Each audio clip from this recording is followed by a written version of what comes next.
Hey guys, it's Dani. Today we're gonna work with the Phalaenopsis schilleriana. A while back I asked you in a video if you'd like me to make a separate video on this orchid separating the basil keiki from the mother plant, and quite a few of you guys left me comments saying you would like to see such a video. I was about to do this anyway, so I'll take you along and we'll see how to go about things. I feel like every orchid case is a little bit different and there is always something to be learned. It's always great to have experience, even through others. So without further ado, let's get this little orchid, see what's wrong with it if you're new to my channel, and what to do about it. Alrighty, so let's see what's wrong with this orchid first and foremost. Well, we can see that we have roots, and for all intents and purposes, the orchid looks pretty well, even though shape-wise it might look a little strange. This is because this is actually a keiki. This is the mother plant, which is withering away. For the past year and a half, every leaf has dropped. And it's not a case of stem rot or crown rot or anything of the sorts. This is the latest leaf the mother plant created. What happens is it gets very leathery from the tip and then it makes its way to the stem, where at some point it actually drops. Now this process takes months. It doesn't happen overnight or in a week or in a month. Pretty weird. So ever since this has started with the mother plant, it also started to invest its energy into a keiki. And by the looks of things, the keiki looks okay. I'm always checking the leaf tips to see if they become leathery or dehydrated, and everything looks okay. Furthermore, the keiki does have some roots of its own. So I decided to separate it because I'm not entirely sure what is affecting the mother plant. Other than that, this orchid has been quite healthy. It never had pests. Furthermore, it bloomed. I'll link you to the video down below in the description. And actually, after that flower spike, things started to take a turn for the worse. So first things first, when we want to separate a basil keiki, we always need to unpot the orchid. Even though this orchid has been recently repotted, that's okay. If we try to detach the keiki while the entire plant is potted, we might actually rip the root system or even the keiki. So let's see what we have inside. Alrighty, so, well, this wasn't a very healthy root, but the other roots look pretty healthy. And as you can see, the keiki does have at least one root. But now that I look at it, we have two roots.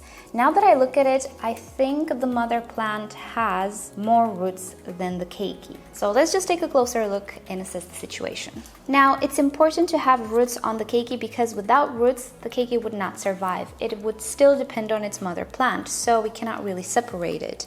So what we need to do is go at the very base of the keiki and see what roots are coming from its stem. So I can see this root, which is quite a good root. I can also see this one, which has a growing tip as well. It's a good root. And here is where things get tricky. You might think that these two roots are coming from the keiki, but if I look closer, they're actually coming from the mother plant. So we cannot really depend on the entirety of the root system to feed the keiki, only on those two roots and another one which is just emerging here. So at this point, we need to make a decision. Do we actually separate the keiki, or do we just remove the top part of the mother plant, keep the base with the roots? And to be entirely honest, I don't believe the best solution would be to completely remove the keiki from the mother plant, because it is still kind of early. I don't have enough roots, and also I don't have enough stem here. So if I make a mistake and go into the stem of the keiki way too much, then I'm gonna lose the keiki. So what I will do is remove the stem of the mother orchid, seal off the stem, and hopefully the base of the orchid will continue to support the keiki. Also, it will be very interesting to see how the stem of the mother plant looks like. I will tell right away if it's stem rot or things of the sorts. It's always good to know what's the cause of your problems. So that's what we shall do. I will actually dispose of this medium. Even though it didn't really reach the end of its life, I just want to go for a fresh medium. This is a pretty sensitive case and I don't want things or pathogens to further affect the orchid. So I'm going to clean up my tray and come back when I'm done. Alrighty, so I have here a sterilized pair of pruners. These are my trusty Fiskars. I really actually like this tool. After using it for a few months and sterilizing it and flaming it, it's not really stained. I really like it. I got this one from Repot Me, but this is a European brand, so you definitely can find it in Europe as well. I'm not entirely sure where. It's called Fiskars. More details in the description. Alrighty, so as you can see, the stem of the mother plant is not long as it is, but I think I can definitely cut it very close to the keiki, so that is what I shall do. And let's see what, oh my. Sorry for my reaction, but I was expecting the stem to be brown and rotten, but it's not. It's actually green. So I'm not dealing with stem rot and crown rot, which is a little concerning because, believe it or not, there are worse things, such as a virus, which is not treatable, sadly. Honestly, I don't know what is affecting this little orchid. It has been sent to me a while back, and my viewer who sent it to me said the orchid was simply not doing well, but I'm not entirely sure why. You can see how dehydrated the leaf is. Even though we do have roots, they're growing roots.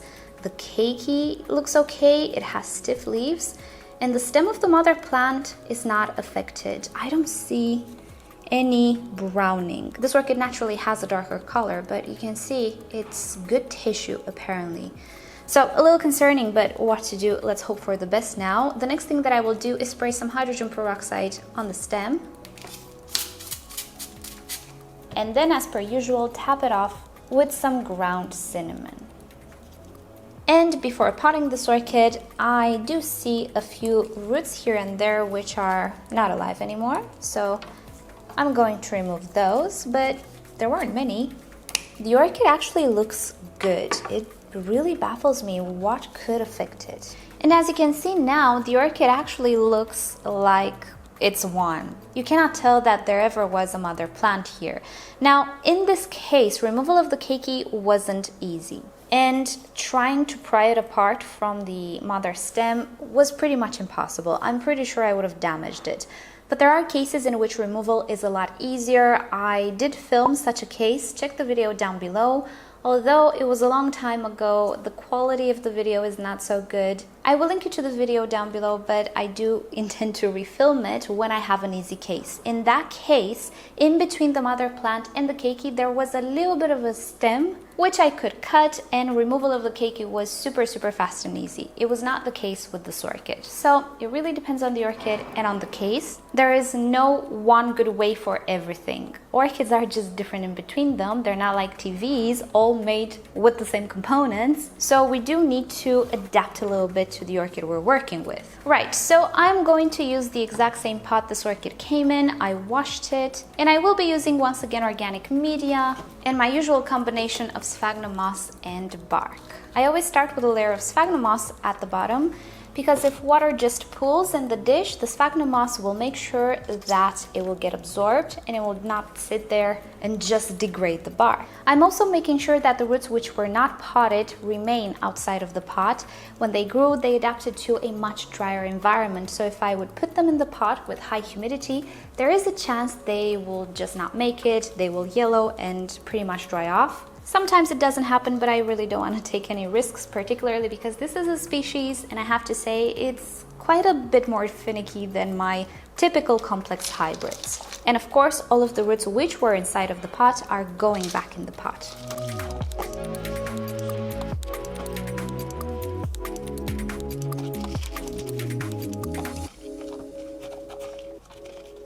And there we have it, the orchid is potted. I tried to maintain the level it was originally potted at, and definitely the stem of the mother plant is on top of the medium, and I will try to make sure that water doesn't really touch it. I need to maintain it dry until it completely dries here at the top, which will take maybe 2 weeks or so. It might dry sooner, but just to be safe, I will just try to water the top of the medium and try not to splash around. And there we have it. I hope from now on the orchid will do okay.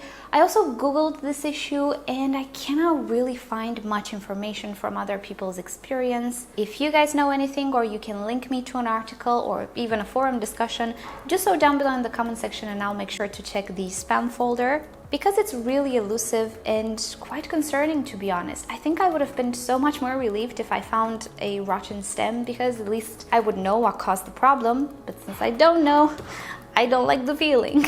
So I will water this orchid now. I'm not gonna let it dry or anything of the sorts. I make sure she's hydrated, and I will keep you guys up to date. I do believe she will be okay from now on, but who knows. Alrighty guys, so I do believe this video was not as long as I anticipated, which is nice. So nice way to end the week. Thank you so much for joining me today, and I wish you a great weekend. I do believe that today or tomorrow I will post a video on MissOrchidGirl as well, so I'll link it down below in the description if you want to check it out. The first video is obviously showing you how I made my first aquarium after 10 years. So if you think that sounds fun, head over to that channel as well. And with that said, you know the drill, like or dislike this video below, subscribe to my channel for regular orchid videos, tutorials, Q&As, and other fun orchid stuff. And if you wish to support the channel, do consider visiting the merch store down below. We have limited edition stuff until the 21st of July, Nelly Eiler products, and then they will be gone forever. That's why they're called collectibles. So with that said, I'll see you guys next week. Bye!